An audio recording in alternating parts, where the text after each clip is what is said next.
Welcome back, fantastic friends, to the 7th episode of Season 1 on the Young and Successful podcast. I sincerely hope you enjoyed last week's episode with Majd. He has come such a long way in such a short period of time. I look forward to seeing where his business advances to and being an investor whenever I can. This week, we have a friend of mine on the podcast who has a very interesting story. He's been all over the world as a professional water skier, working as a stuntman for places like Universal Studios in Japan. I am really looking forward to our chat today, so you may hear how a family man can make his millions. I am your host, Carl Grin, and I'm thrilled to have you join us as we delve into the money-making magic. So Liam, welcome on the podcast. Thank you so much. Here we are. So I met you a few years ago through Water Ski Wakeboard Canada, and I've kind of kept in touch through Facebook and social media, and you've done a lot of really cool things over the past years, but most people on this podcast wouldn't know who you are. So can you tell me a little bit about yourself? Okay, so my name's Liam. I've been a professional water skier since I was 18. Okay. And I worked all around the world in every contract that I could get my hands on over the majority, about 12 years. So, okay, quick little thing in the middle. Where's all around the world? Like, most people think of water skiing, like, just come to Muskoka. Like, is there water skiing everywhere? Like, what do you mean?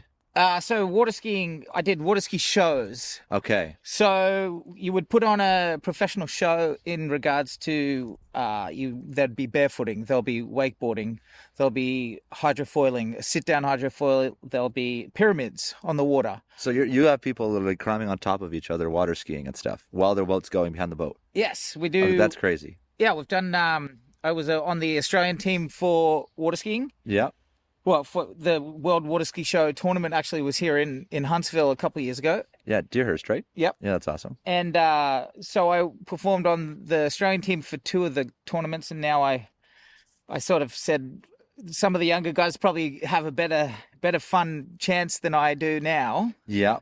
But yeah, the ski show itself would be mostly at theme parks. Okay, so yeah, it's kind of fun. So I used to, I'm sure there's lots of people that have seen these ski shows and they didn't really understand it. Yep. So you've done ski shows all over the world, but that wasn't what really made you your money. There's not a lot of money actually just performing in ski shows, right? So No. What would you said has led to your, or how did you come into some sort of financial income or financial success?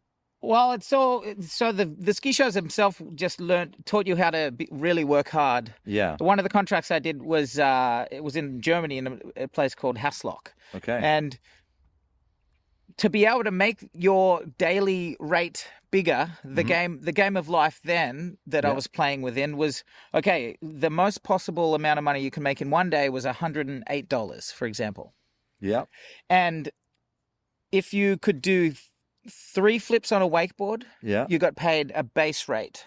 Okay. Or if you could do 5 flips on a wakeboard, you would literally get paid $5 more for that one skill per day. Okay. So the base rate was $70 US a day. Yeah. As a male performer. And then inside of that system, you could get $15 a day if you could do a flip, a 360 and a backflip off a water ski jump. You get an extra $15. So then if you could back barefoot, you would get an extra $8. So you just mastered everything so then you could make sure you got the most amount of money in a day every day. Yeah. So that was the working hard part of the puzzle, was both learning the skill. Yeah.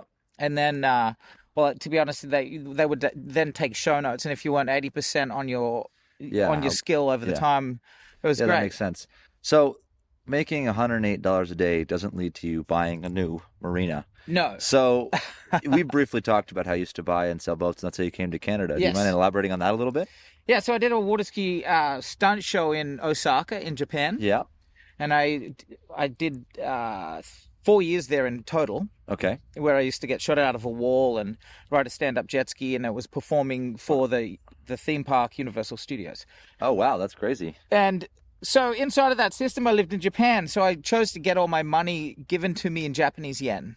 Interesting. Why? Well, you had the choice whether you wanted to get paid in Japanese yen, US dollars, or Australian dollars. At that time in my life, I was a lot younger. Yeah. So I wanted to settle down in Australia. That's where I thought I was going to be settling down. Yeah. So my theory was I'm going to be sending my money to Australian dollars at one time. Yeah.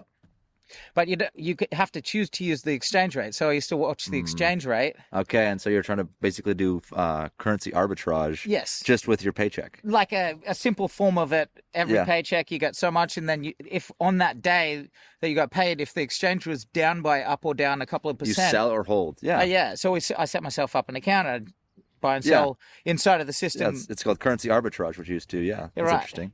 So that's what I was doing, 10, 12, 13 years ago now. While I was there in Japan, the contract I then took on was, my contract was over. Yep. I had 3 years of Japanese yen in salary in yen form. Okay.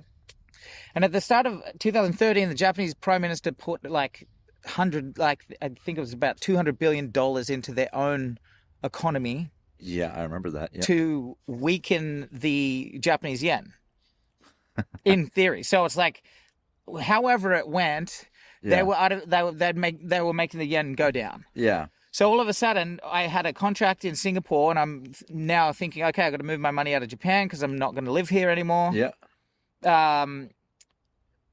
What's the exchange rate today? So I looked at the exchange; it wasn't that good. It was going down. Yikes. So 6 weeks later, I lost about 18%. Wow, that's a big, and that's just in currency Just in value. That's currency. not like you didn't. That's just money sitting in your bank account. That's not. Oh, I put it in a stock and the stock went down. No, that's I just had it sitting in my local currency at the time and it went down. That's crazy. So this is real simple problem solving by it was very kind of simple problem solving essentially. So then I'm thinking to myself, oh, okay, I'm losing. I haven't made any plan to move all the money yet. Yeah. So long story short, I knew a really good guy, Japanese guy's a math teacher to after school math teacher in Japan. Yeah, like a math tutor. Yep. Oh, cool. And I used to go down and boating with him, and his boat's at this marina. So we went out for the weekend. We went boating. We went camping on an island in south of Osaka. Yep. And I went to this marina, and I'm looking around the marina. I'm a water skier. I knew about all the boats. Yep. So I thought, okay, Shige, what's the go with this boat over here? Yeah. I know this brand. It was called a Lewis Outback. Yep. It's and it's an Australian-made boat, and it was just very close to where I knew the boat very well. I knew what it was worth in Australia. Yeah. I knew everything about the boat because I grew up water skiing with it. Yeah. So Shige says to me, "Oh, it's 60,000 yen. You should buy the boat." And I thought to myself, "Okay, that's 60 grand. Too much money." Yeah. And then that afternoon, I was going home on the bus. Yeah. And realized, hold on a second, that's only $6,000. Yeah. Not 60,000. I just did because the Japanese yen, there's extra zeros, and if you anyway. Yeah. So I called Shige. I said, so this boat's $6,000. Yeah. Currently. So he said, yeah, you should buy it. So I said, okay, cool. I'll sit on that for a couple of days. So I went back to work and thought about it. Yeah. Yeah. Started thinking, okay, that boat itself, and this is just simple moving of things. Yeah. That boat itself in Australia is worth $35,000. Wow, that big of a difference. Straight up. So I then went to work, and I said to my stage manager at the time, can you help me figure out how to ship boats to Australia? And she said, oh, sumimasen. Wow. And she like the coolest lady of all time. Yeah. She used to help us book all of our stuff. Well, yeah, because she also worked for Universal and setting up the boats and getting them in stuff, so she would actually know some aspect of how to transport big items. Yeah. Right. So I set myself up. She organized with Nishin Shipping Company. Yep. And I figured out how the shipping world works. I didn't know anything about it until Tuesday of that week. Yeah, that logistics world is crazy. When I worked for Amazon for a few years, that's all it was. It was just basically dealing with logistic, truckloads in, truckloads out, getting the items. And that took and that was years to fully understand it. And we're shipping small items. And you're like, well, that Tuesday now I'm buying boats and shipping them. So did you ship it home to Australia? Was that what happened? Yeah, so I bought the boat. The marina that the boat was at, he caught wind that I was going to stick the boat into a 40-foot shipping container. Yeah. And he said, oh, well, if you're going to send one, why don't you take this one? It's free. I don't want it anymore.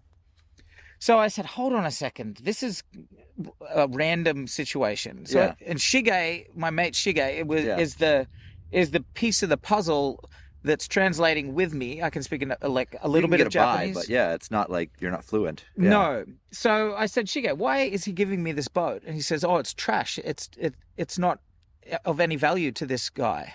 Yeah, you're helping him because he just wants to pay to get it thrown out. Like, he has to deal with it. If he just gives it to you, he's throwing it out the same. Yeah, he doesn't care. Okay, so then I thought, okay, cool. So I ended up shipping both those boats in 2 weeks after the first conversation, because I'm leaving Japan in April, and it's May, or no, it's April, March, January. It was February. Yeah. And I'm leaving Japan in April. Yeah. So I fully changed the channel. Yeah. And I shipped those two boats. In shipping used items, you got to make sure they're really clean. Yeah, of course. Yes. Quarantine and customs in Australia is one of the strictest. Especially for boats. I sailed my boat there too, and they had to come on the boat. They had to board everything, look at everything, because you're bringing in something that could have contaminants to the country. Yeah, of course. So we'd clean them for hours and hours and hours to make sure there's no mold, no anything. Yeah, nothing, no growth at the bottom, nothing. Yeah. Yep. So I shipped the two. Took a photo of the back of the container, got my bill of lading, away we go. Mm-hmm. So that same day, I'm like, okay, now I know the entire process. So I haven't got it to Australia yet, but you got the shipping part off. Yeah. Yeah. So I did it 2 more times in the months that I was there. So before you even sold your first boat or got any return of it, you just kept buying boats. You're like, you just knew it was going to work out in Australia. You're like, oh yeah, this will work. Yeah. Because that's a risk, no? Massive. It's a risk in hindsight. Now, in hindsight, okay. The part of the puzzle I always banked on is my own hard work to be able to make it work. Like, you knew if the boat wasn't selling in Australia, you could fly down there and find a buyer for your boat, basically. Yeah, so I knew, like, I bought a big work project to be able to make the percentage back on my lost yen 18% minimum. Yeah, exactly. Was the game that I was playing with myself at the time. Yeah, you arbitraged incorrectly, or you lost in your arbitrage trying to wait for your paychecks. Yeah. So you went, well, no, I'm going to take this arbitrage opportunity. I'm going to do it with boats. Yeah. Buy here for this price, sell here for this price. Yeah. Okay. So it worked. It worked out. So we got the first two to Australia. I sold one to a friend. The free one I sold to a friend. He still has it, and it still runs. It still runs. He did work to it. Yeah, but he uses it with his family on Lake Eildon in Australia. Okay. And the other one I've sold them all in the end. I did 10 or more times buying and selling boats, jet skis, stand-up jet skis. Just everything, because Japan, why do you think the market was so weak in Japan for boats? Were they just built there, or is like... So that's something that I figured out. After the first 2 times, I was like, what am I missing? And how... what am I missing in this game? And this was what I was doing before coming to Canada. Yeah. And at the time, I went and lived in Singapore for a year, and I was importing boats from Japan to Australia. Yeah. And living. Well, because it's a relatively simple thing. Once you have the process figured out, you buy a boat, you clean it, you put it on a ship container, you wait, and then just go sell it. Like, it's not actually that much physical labor once the boat's in transit, right? Like, you're just waiting. Like you said, it takes 3 months or whatever you mentioned. And I was buying it. This is all hindsight now, owning 2 marinas on Lake Bays and knowing so much more about boats than the young country water skier. Yeah. That's like trying to make his money back on the percentage of yen. Yeah, and then he messed up with, So now I know so much more running marinas and doing what I'm doing. But the cultural difference of the Japanese boats, the cultural difference, and then if you look in history of when the boats were purchased, and then the Japan yen has been in a recession for coming on 30 years. Yes.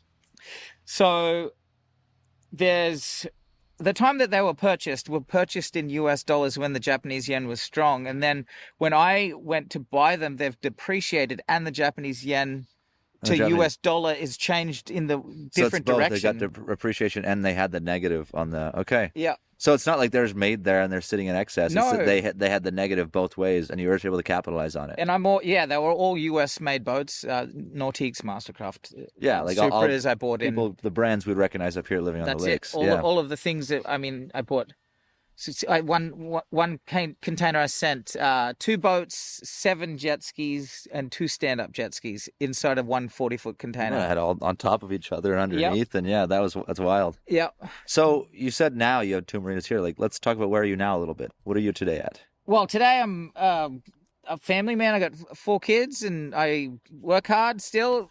I like spending time with the kids and all of that stuff. But yeah, work all summer long. We do rentals and rentals, slippage, gas. We do a weekly water ski show. Still. Yeah, I've done a few of the ski shows with you a few years. I used to come over to Lake of Bays when I had a little more time in the summers. I'd come over and do some of the barefooting or drive some of this or that. Yeah. That's fun. So you just recently purchased the marina here in Dorset too? Yes. Yeah. So we're looking forward to the summer of seeing what we can create with the community here. Yeah, I think it's going to be a really cool project. I've known some of the old marina owners and stuff, and this has always been a really cool cottage destination. It's such a small town, only a population of 500 people, but it gets so lively in the summer. I think it's going to be an interesting business. So why did you decide to purchase? So just for context, you've purchased another marina on the same lake. And a lot of places, people around the world, they think a lake is a small lake. This is a whole lake system. Like, how long does it take via boat to get each way? So from here to my other marina is about 20 minutes. And then by car? By car, 15 minutes. So yeah, you're like a 15, 20-minute drive both ways on boat or car between your marinas. So why did you think that purchasing a marina on the same lake, like a boat's a boat, can't it just go everywhere? Like, why would you do that? So in Canada, everyone comes to the cottage, goes boating. Yeah, of course. And then what do? Like if you've got a family, I come and buy ice cream and come into town here. Okay. I go get pizza. I go out for dinner, and that's the fun part of my experience boating. Yeah, and like episode 9 is the pizzeria down the road. Like the guy in Dorset here. Yeah, like people boat in here, they park at these slips, and they go get us pizza all the time. Yeah. So essentially, I thought to myself, okay, so what do I want to create? I'm in the marine business. Yeah. I may as well do it as much as I fathomably can to create the best foundation for the future. Yeah. And And looking at it, it actually makes a lot of sense to be having on the same lake system, because then you only have to have really one good marina to be able to do work at, be able to take your boats at, be able to haul out, do all that. Because here it's a great marina, but you don't have the place to store your boats, to haul them out, like all the other things a marina would need to do. But you can just take your boat, your 20 minutes, and go do that. Like, it's a great expansion piece. Yes. So you're almost like monopolizing on this Lake of Bays system. Is that what you're trying to do? Run a little monopoly here on the marina system? A little bit of a monopoly, but maybe a monopoly on fun and culture.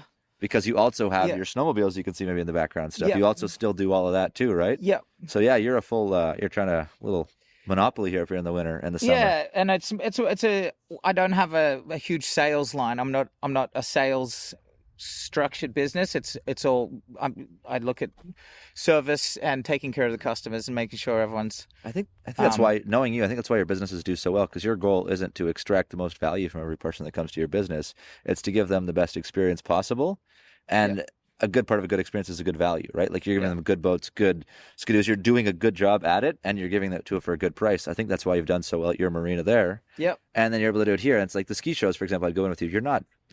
People aren't paying to come to your ski shows, right? Like it's a cost to you. Yep. And there's no direct. It's not like you're selling tickets to your ski shows, right? Like if you're gonna do one here this summer, I'll come over, we'll do some barefooting, we'll flip some of the wakeboards, foil, we'll do whatever. And everybody that wants to come by and look, it's a free thing. Yeah. Right. So I think that's a big aspect to actually give back to the communities, and you help people actually get what they want. Yep. Right. You're not cold calling people on the cottage. You're not knocking on doors and be like, hey, come rent a boat for a day. No, you're actually providing a service people already want. I think that's why you're so successful with that, is because you. And the fun of the shows is a great way to meet people and show that this is just, it's all just for fun, you know?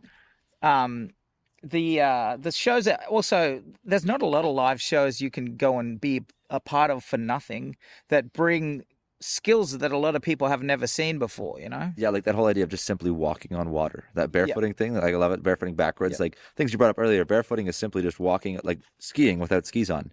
Like most people don't even comprehend that that's a thing. Yeah. Right? Like if you weren't from this area, most people wouldn't understand that you can water ski without skis on. You just got to go fast. Yeah. And there's obviously some skill and ability involved in it. Or like most people can't even understand how to do a backflip on land or on a trampoline. And then I've seen you do all the crazy ones on all the different wakeboards, right? Yeah. Much less the flyboards or anything else. Like you could it just is so awe-inspiring for so many people.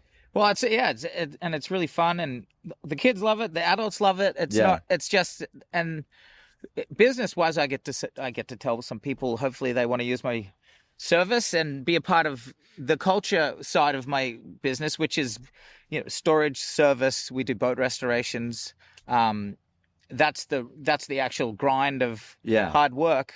Yeah. And this marina in Dorset here will be more of a fun place to come, get gas, and then get an ice cream and park your boat and that kind of, and rent a few boats and rent the Sea-Doos and like it's a good little stop destination. Yeah. Mm-hmm. So shifting over to some of the challenges you faced, because obviously, like we talked about the challenge of you lost 18% in your yen right away. Is there any challenges in this? Like obviously buying a boat for 6,000, selling it for over 30,000, you're doing a 5x on that. It's not all going to be like that. Did you ever lose money on a boat? Is there any challenge you went, oh shoot, I really messed up with this? Yeah, so I have some of the boats. See, some of the boats I bought in Japan were from a saltwater area. Mm-hmm. Well, there's not a lot of lakes as much in Japan. They're mostly on the oceans, right? Right. It's an island country. The majority was all around boating in the salt. Yeah. And in my ignorance, I would say, I didn't think about it. You know, I thought, okay, I'm going to buy this boat and send it to Australia. It'll be fantastic. Yeah. This was before keep in mind, I knew a lot about boats and engines and all those things at that time in my life. Not even like at 1/10 of what I know now. Yeah.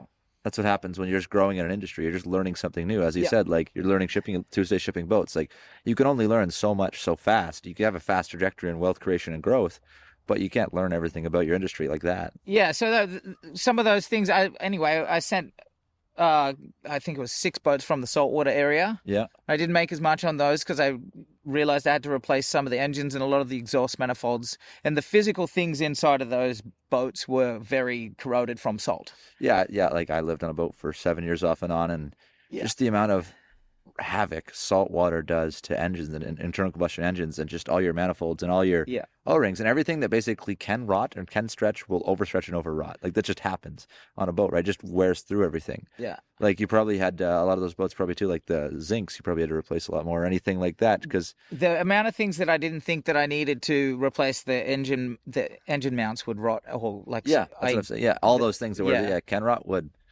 So you have a very, I guess the easiest way to put it would be an unconventional lifestyle right now. Living up in an Australian guy that's been around the world, living up in Muskoka. Like we're literally sitting on a frozen that's melting lake right now. I feel overdressed in shorts, like a pants and a t-shirt. You're in a tank top and stuff, and it's winter. Yeah. So like it's very unconventional. So what would you define as success? Because there's some people that just define success by number in a bank, or like what would be success for Liam? Oh, that's a great question. Success. Well, I feel like I'm proud of everything that I've done up until now, and success now is I've got with my kids, really. But the successful business side of it is, continuing doing what I'm doing, and just keep on doing. Mm-hmm. But I mean, the successful part, like family success, and that's part of my biggest part in life. I'm really happy you brought that up because nobody's brought that up yet. The idea of success is continuance. Like business is not just finite. You don't just win the business game. No. Like a success of business is to stay in business. Yeah. Right? Like if you look at companies through history, there's not one company that's just been around for all time. Right? Like you start a businesses fail, they change, they move, they grow. A success for you is you like your lifestyle, you like where you're at, you just bought a new marina, it's growing. You didn't say, buy 10 more marinas or keep growing. It's like, actually, now just keep doing what I'm doing at the pace of growth I am. And that's literally just having a family, keeping a good family, raising your children. That is successful, right? People, I usually think, overlook that definition of success. They're like, I haven't made this dollar in my bank account. I haven't made this. They think about success as a finite stop. I've made this point, and therefore I am successful. So I'm really happy you brought up that it's a... Well, that's one of the biggest things you got to really check in with sometimes in the system of, okay, like everyone is quick to forget. Mm-hmm. I did this. I did that. And I've got a lot of good stories about how, shipping boats from Japan to Australia, and I'd fly to Japan in May, spend 6 weeks, buy more boats and jet skis, send them to Australia, fly to Canada, spend the 3 months in Canada, then just living life, having fun, just waiting. Fly back to Australia, sell the stuff I bought in May, rinse, repeat. And that's such a fun life. Like that's very successful. The idea that you're just working for a few weeks, 6 weeks, a month, Yep. whatever. Yep. Then you have 3 months with the boats and ship just to fly to Canada and have fun and enjoy Canada. Yep. And then to sell Australia. Like, so a lot of people would see, okay, if that was your definition of success, then you just stop there, right? You just keep growing, you keep evolving. So. Well, I think that's one of the things. At one stage, that was it. That was in my mind. I wanted to fly to America, buy a motorbike, ride it across America, ship boats, and that was the simple life. Yeah. Okay, that was successful. Yeah. And I did all that, which was fantastic. And but that's not the be all end all. You still wanted to keep growing, which I think most people don't understand, is that their success isn't a finite spectrum. No. So what is your definition of financial success then? Is it $1 in the bank account? Is it amount of money saved? Is the ability to retire? Is it the ability to buy more marinas? Like, what is financial success for you? Financial success for me right now would be, just put away all the last parts of the mortgages. Yeah. And then keep on creating a culture where the customers that I have, they are enrolled in the idea that I'm going to be here. My service team's going to take care of them, and I'm right there with the business side. The financial part of the puzzle would be just put away all the last pieces of the mortgages and make that whole. Actually, like, close out your debts, like that initial, like Dave Ramsey idea, like, yes, pay off your debts, not keep getting more leverage and keep growing really fast. It's actually put away your debts. That's it. I like that. So to that topic, were there any financial viewpoints or are there any financial lessons you learned as a child that like helped through, like, where your parents like, oh, you need to save 50% of your income, you only can spend this much, work this much? Were there any money philosophies that you feel have helped shape your definitions? Well, I would say yes. I worked for my family business growing up, and I worked with restaurants. We had farms. We had investment farms with tree farming, and I would say I never got paid to work with Dad's farms or the restaurants, and my parents. It was funny, like the money, the meaning that you put behind money can be an interesting concept. When you start making your own, you can see different problem-solving tools with it. So not having a lot of money growing up for the amount of output and the work, it creates a way for you to problem solve when you've got something a little bit, or I could problem solve how to fly to Japan with a very minimal amount of money, know how much I'm spending, know exactly how I'm going to get from there to there to there, flights, food, all of that. And that was a simple, small version of now in business, being able to problem solve with money. Like there's only a certain amount of ways you can do it. Yeah, I liked that you brought that up, that growing up with a less economically financial successful family, a family like I grew up with, we're fine and all, but it was never like,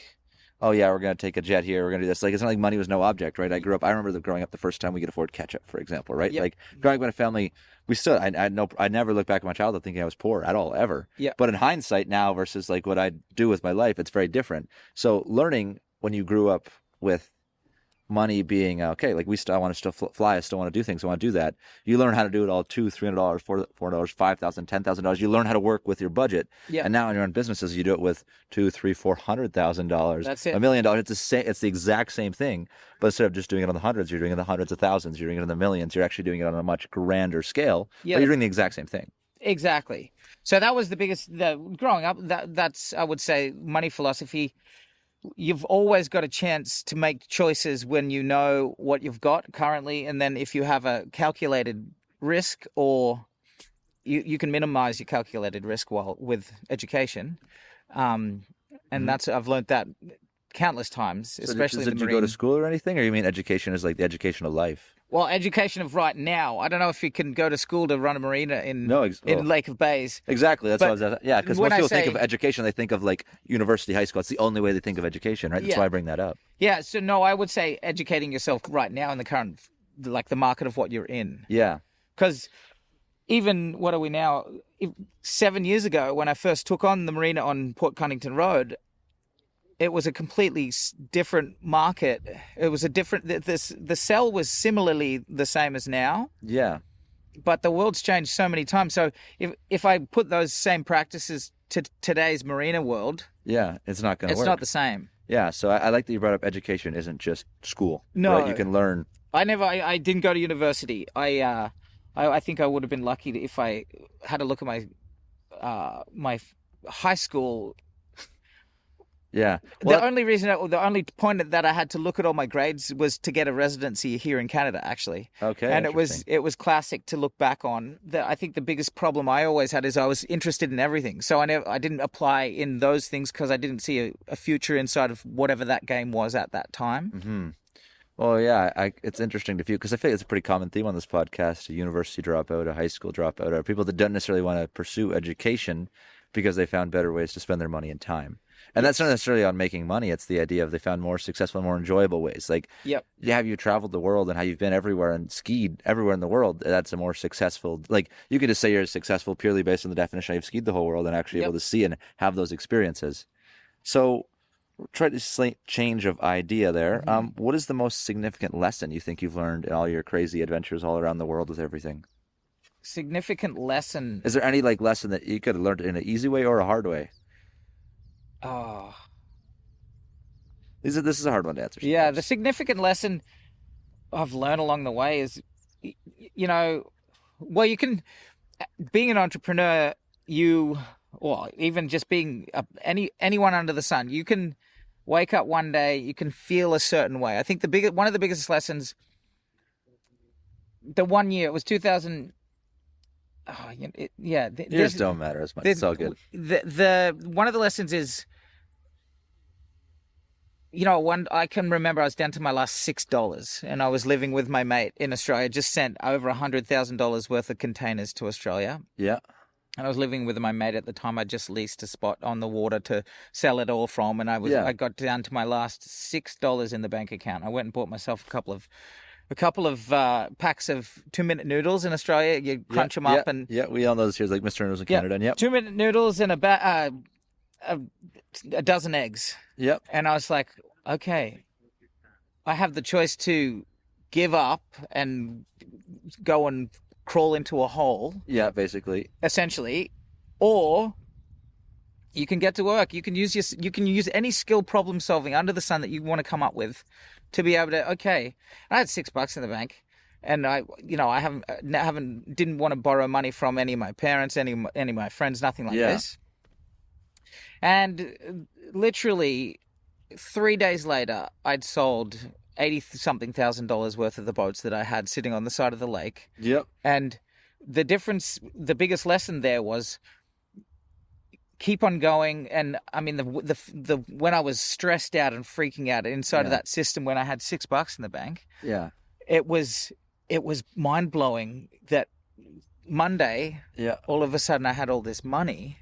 And the lesson I saw in that, I think, was, well, you're no different today than you were 5 days ago. Yeah. And that was years and years and years. Yeah. So ago. how I would understand it, how I would read that as is you can work your way through adversity. Yes. Like literally things get difficult and things go up and go down. And like Liam is still Liam. Those 5 days is not different. That's it. But you're like, so having issues, you can literally you had the things there. You just had to go work and sell them. Yeah. Right. You literally worked your way through adversity to success. You've already done everything. You were 99% there, but you could have just been like, well, I give up. I can't even afford to eat. Yeah. So you just went, no, I'm going to work hard on this stomach of noodles and eggs. Yeah. And I'm just going to actually do it because you basically kicked yourself in the butt and said, let's get going. Yeah. And I think that's that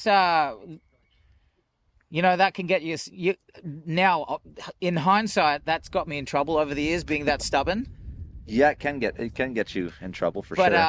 But now it's that they're some of the biggest lessons that I've learned along the way. So to create something stable and that's cultural, like where I'm a part of the culture here on Lake of Bays now. Everybody knows you on this lake, and it's super cool. Some of those lessons, I still learn lessons every other week, month of the year. So that gives me to the idea, were there any valuable mistakes you made? Like, for example, if you had a boat with salt water, and you're like, oh, you fixed that mistake, and then in the future, you know not to sell boats from salt water as much anymore. Yeah. Were there any valuable mistakes you had that learned up to be valuable lessons to teach you in the future? So you didn't go down that path as far. Yeah. See, the value mistakes that I've learned being in business is a lot of the things that I was buying at that time in my life were fixer-uppers. So in business, it's hopefully you can create a black and white experience. Yeah. In theory. In theory, yes. In theory, and that's when the business.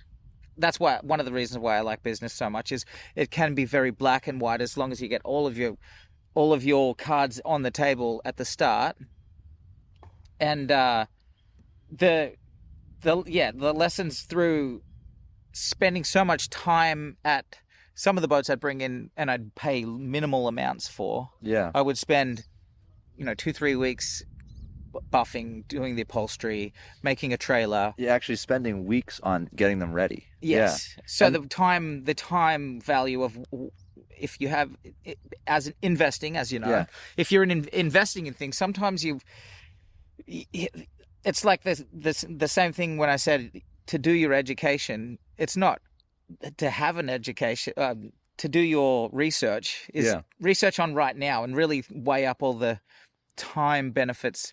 And at that time I did it all and I put the time in and created the game to, Yeah, I think that's one really nice part about business too. You brought up, it's like some of the people in episode 2, for example, he brought up that when you're doing trading and you're doing investing and stuff, if you spend all day trading and you're trying to make this $10 a day, but you're spending hours a day, your hourly wage is lower. Yeah. Right. So if you can think about also learning that if you do something proper with your time, you can look at like an hourly wage and make it higher. But specifically what I like what you brought up is that in business is at the start, you can be learning and you could be spending so much time doing something in your hourly wage when you do the math, it might be like $1 or $2. Yeah. But learning that, now you know that the next time you do it's more efficient and more efficient, more efficient, more efficient. So now when you're doing something later, your hourly wage is $1,000 or $2,000 an hour because you learned and you put in that grind and you learned about right now and you learned about your life and currently what you're doing. Yeah. So yeah, I really like that idea that you don't always have to just look at it as an hourly wage of what you're trading your time for. It's what you're also learning in that time.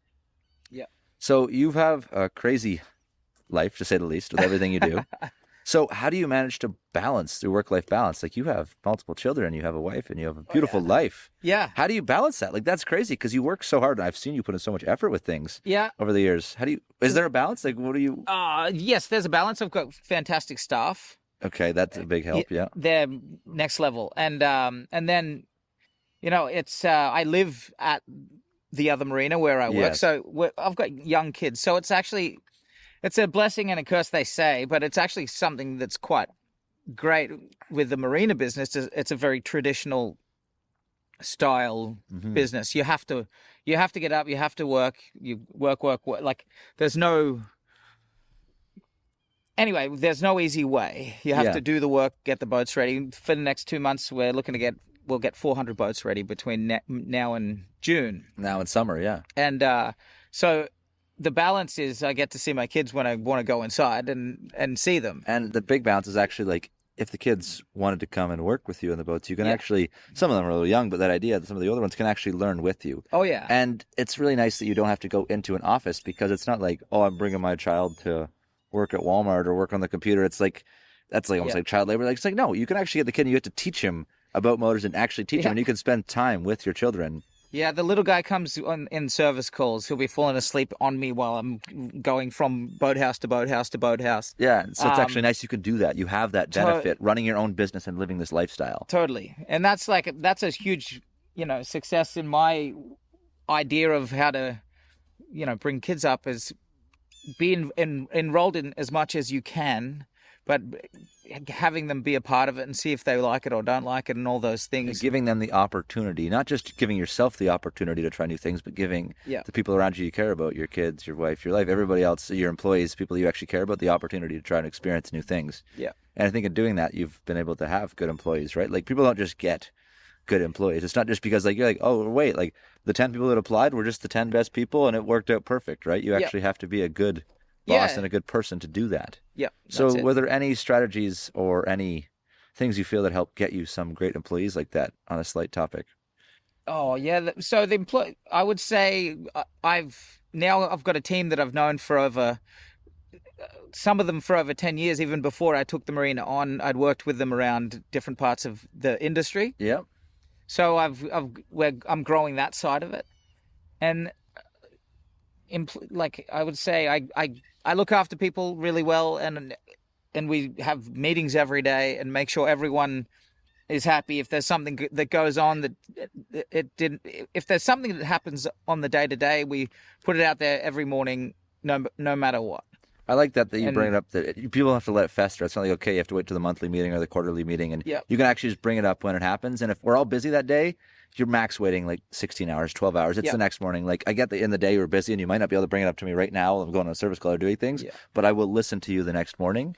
And I think that definitely helps bring people's worries down and actually lets them feel a lot more heard, because you give them the time to express their concerns to you. Yeah, I often look at my staff, or the staff that I work with, as, because I came from a lot of water ski teams and stunt teams. I'm not any different than anyone else on the team. So inside of the system, if I am not pulling my weight, let me know. Or if in vice versa, or not even pulling your weight, it's more so if there's something that's not working, or I can see that there's a quicker way to do a certain task.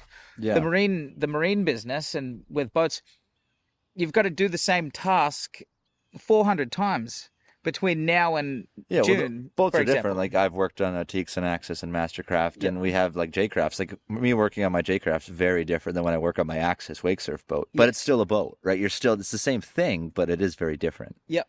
But so do you feel that your staff is able to adequately navigate those minor changes without you overseeing them? Do you find that, like, were you able to train your staff to do that, or is that still something you have to oversee regularly? No. So I would say that through hiring some great people, I've learned a lot that I didn't know about, because the start of my owning a marina I didn't come from a family of marina owners. Yeah. I didn't come from, I came from problem solving and wanting to create a life in Canada. Mm-hmm. So the marina idea for me was, okay, this is a fantastic way to create a lifestyle up here in this area. And so my lead technician, between him and I bouncing ideas over the years, we've come up with some fantastic solutions for winterizing boats. For everything. And for all the different, to make one task save yourself 20 minutes, for example. Mm. Or like that's... You got 400 times. That's a lot of time. That's right. A lot so I'm just really happy you brought that up, because the idea that as the business owner and as the head honcho and as the guy where the buck stops, you don't need to know everything. You can actually trust your employees, and you can learn things from people that may be traditionally classified as subordinates, right? People that are like, oh, he's below me, he's my staff, he's my whatever. No, you can actually learn great things from him. Yeah. So that's why I brought up that question, because I'm really happy you could say that. Like, no, I learned from my employees and they learned from me. It's a team effort. Yeah. So yeah, I really like that aspect of it. So I would like to ask now, as we're coming to the end of our podcast, is there any advice you have for somebody that is growing, that wants to build wealth in any way? It doesn't have to be marine, doesn't have to be show skiing, just anyways, they want to start to make their mark on the world or in their mark in the small town. Yeah. Right? Is there any advice you have for someone? Advice would be, don't get in the way of your own success. That's a good one. What does that mean, though? Well, sometimes by not doing, or not taking the first step, or not just there's a lot of power in doing rather than, it might not be perfect today, or it might not be, I'm not sure if I want to share that I want to create this business because I've got an insecurity about the way it looks, or the website wasn't designed the way you wanted it to be, or like the little things are very important, and that's not what I'm trying to say. But don't let the little things get in the way of going. How I understand that is how I would put it is that don't have option paralysis. There's so many doors to choose from. Yeah, there's so many things. Heck, just writing. Like, for example, when I edit this podcast and I'm doing all the captions, I could choose from like 500 fonts. Yes. Right? Like, that's not the be-all, end-all. The font matter. It's like if they can read it and stuff, sure, that matters. But the idea is that, like, there's so many options in anything. When you're a 16, 17, 18-year-old kid, or even like a 30-year-old person, 40-year-old person, there is so many options in life for you. There's so many doors to go through. Don't be paralyzed by choosing one of the 500 doors, go down one and actually start trying something. Don't get in the way of your own success. Exactly. You got to go through a door. You got to make a decision. Give it a go. Give it a go, and you'll know. And you got to give it a go, and don't let yourself hold it back from. Okay. Yeah. If it doesn't look perfect, you can post it again tomorrow, or you could advertise it again slightly tomorrow, or you can fix it for the next one. Yeah. Yeah. I think that's how everyone grows. You asked me 8 years ago if I was as proficient at doing what I'm doing now. It's not even close. Everyone, that's the game of business, life, growing. Yeah. Yeah, I really like that. Give it a go and you'll know. Yeah. That's a good one. Awesome. Thank you so much for coming on the podcast today. Thank you, man. All good things. Well, that brings us to the end of the 7th enthralling episode on the Young and Successful podcast. I sincerely hope you have enjoyed Liam's stories as much as I have. Remember, making the first million is not just about the destination. It's about the journey, the lessons learned, the challenges conquered, and the laughter shared along the way. So don't forget to enjoy every single step of your success story. And if you've enjoyed today's episode, give us a virtual thumbs up, subscribe, leave a review, or do whatever you want to do to share us with your fellow dreamers and doers. And hey, if you've got a story to share, you want to be a guest, or a topic you really want us to dive into, slide on our DMs or send us an email. We would love to hear from you. Until next Friday, stay young, stay hungry, and keep chasing those millions with a smile on your face. And always remember, there's a million ways to make $1 million. This is Carl Grin, signing off.